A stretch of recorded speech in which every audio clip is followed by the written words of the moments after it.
নমস্কার, pen and paper coaching এর সকলকে স্বাগত। আমি দেবযানী সরকার।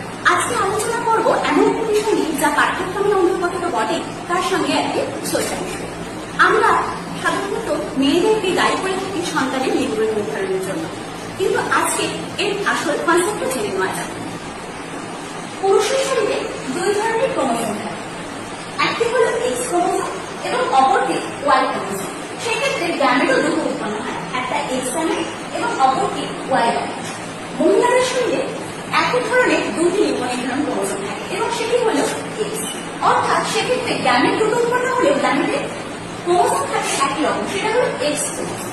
এবার মিলনের ফলে যদি পুরুষের শরীর থেকে এক্স ক্রোমোজোম বাহিত শুক্রাণু হয়ে নারীর এক্স ক্রোমোজোমকে নিষিদ্ধ হয়, তাহলে উৎপন্ন জাইগোটের ক্রোমোজোম হয় এক্স এক্স। সেক্ষেত্রে জন্ম নেবে কন্যা সন্তান।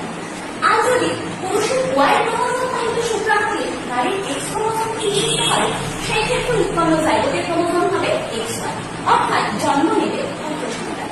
এক্ষেত্রে সহজে আমরা বলতে পারি যে সন্তানের লিঙ্গ কি হবে তার জন্য পিতা বা মাতা কেউ সরাসরি ভাবে যুক্ত নয়, কিন্তু যুক্ত হলো পিতার ক্রোমোজোম, কিন্তু মাতা বা মাতার ক্রোমোজোম কেউ কিন্তু